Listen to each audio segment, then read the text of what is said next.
नमस्कार। मैं डॉक्टर विजय Bhaskar, orthopaedic surgeon, जो आज जो विचार कर रहे हैं उसके बारे में जो दर्द जो अपने जो बैक साइड पेन, नेक के पास जो दर्द रहता है उसके बारे में अपन विचार करेंगे। यूजुअली क्या होता, रात में 6-8 घंटे लेटने के बाद जब उठ जाते तो उनको सबसे ज़्यादा दर्द या नेक के पीछे होने लग जाता। ये दर्द सिर तक, सिर सिर से लेके नेक से लेके ये साइड शोल्डर तक दर्द आते रहते हैं। तो ऐसे दर्द को पहचानना बहुत ज़रूरी है। क्यों बोल तो वो कम से कम 6-8 घंटे कंटिन्यूस लेटने की वजह से, नींद में रहने की वजह से वहाँ पर जो नेक का मसल्स रहता है वो मसल्स पूरा पकड़ लेता है, मतलब स्पैज़म चले जाता है। तो इसके वजह से उनको दिन भर दर्द होने लगता है। उठने के बाद जैसे कि दर्द शुरू होता है, उसके बाद दिन भर उनका जो सिर का पीछे दर्द और उसके साथ-साथ नेक के पीछे दर्द, और उसका जो शोल्डर के पास भी दर्द होने लगता है। ऐसे दर्द को पहचानना बहुत ज़रूरी है।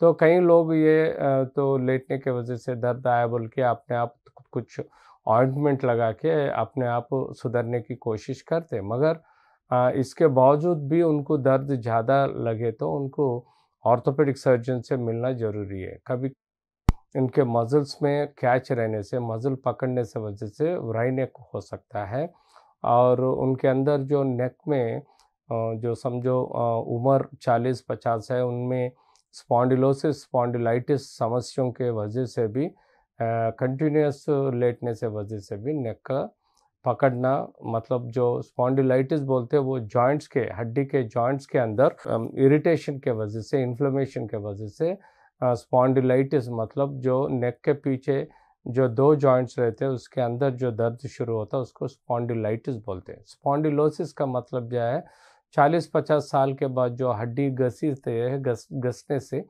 और डिस्क प्रोलैप्स, मतलब जो 2 हड्डी के बीच में जो मांस रहता है वो जो शॉक अब्जॉर्बर जैसे संभालता है, वो शॉक अब्जॉर्बर डिस्क जो जो रहता फट के उसके अंदर जो टिश्यू रहता है वो बाहर आके नस को दबाने के वजह से वो डिस्क प्रोलैप्स बोलते हैं। सो इसमें डिस्क प्रोलैप्स भी रह सकता, और दूसरा हड्डी घसने से अपने आप वो नस के लिगामेंट्स के ऊपर दबाव होने से दर्द होता। तो स्पॉन्डिलोसिस, स्पॉन्डिलाइटिस अपन कॉमनली 40 साल के बाद देखते। 40 साल के पहले जो, जब यूथ में कभी स्पोर्ट्स इंजरी है, लेटने के बाद जो दर्द होता है, नहीं कभी कहीं नेक पकड़ने से भी और ज़ोर से काम करने से भी नेक का दर्द होता है, उसको अपन स्पैज़म, पैरास्पाइनल मसल स्पैज़म बोलते हैं। सो जब पैरास्पाइनल मसल स्पैज़म आता है तो तब उनको सही सलामत मसल अपन टेम्पररी